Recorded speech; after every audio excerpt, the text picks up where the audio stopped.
حضرت سیدنا ابو ہریرہ رضی اللہ تعالیٰ عنہ سے روایت ہے، تاجدار رسالت شہنشاہ نبوت صلی اللہ تعالیٰ علیہ وآلہ وسلم نے ارشاد فرمایا، جھولے میں 3 بچوں نے کلام کیا ہے، ایک حضرت عیسیٰ علیہ السلام نے، دوسرے جریج والے بچے نے، یہ ایک عبادت گزار آدمی تھا اور اس نے ایک عبادت خانہ بنایا۔ ایک دن وہ اپنے عبادت خانے میں نماز پڑھ رہا تھا کہ اس کی ماں آئی اور کہا، اے جریج!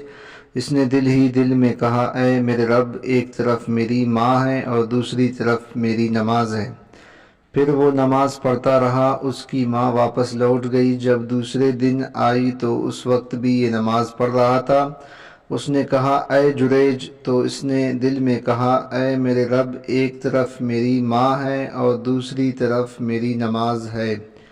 یہ کہہ کر وہ نماز پڑھتا رہا، ماں واپس چلی گئی۔ جب تیسرے دن آئی تو اس وقت بھی جریج نماز پڑھ رہا تھا۔ اس نے کہا، اے جریج! تو اس نے دل ہی دل میں کہا، اے میرے رب، ایک طرف میری ماں اور دوسری طرف میری نماز ہے۔ یہ کہہ کر وہ نماز میں ہی مصروف رہا۔ اس کی ماں نے دعا کی، اے اللہ عز و جل، اسے اس وقت تک موت نہ دینا جب تک یہ زانیہ عورتوں کا منہ نہ دیکھ لے۔ بنی اسرائیل کے لوگ جریج اور اس کی عبادت کا بہت چرچا کرتے تھے۔ ان میں ایک فاحشہ عورت تھی جس کے حسن کی مثال دی جاتی تھی۔ اس نے کہا، اگر تم چاہو تو میں جریج کو فتنے میں مبتلا کر دوں۔ پھر وہ جریج کے سامنے آئی تو اس نے اس کی طرف توجہ نہ کی۔ یہاں سے نکل کر وہ ایک چرواہے کے پاس آئی جو جریج کے عبادت خانے میں رہتا تھا۔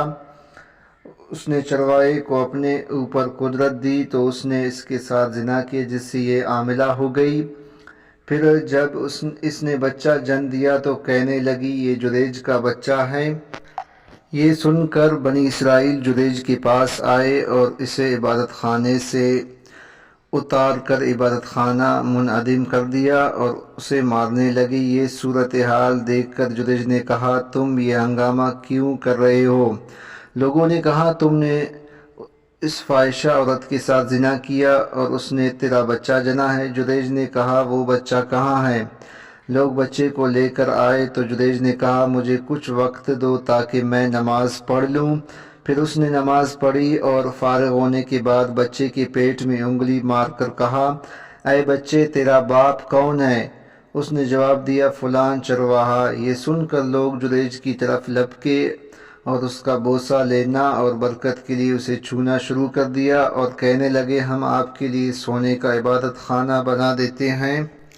جریج نے کہا، نہیں، بس تم اسے پہلے کی طرح مٹی سے بنا دو۔ چنانچہ انہوں نے ویسا ہی عبادت خانہ بنا دیا۔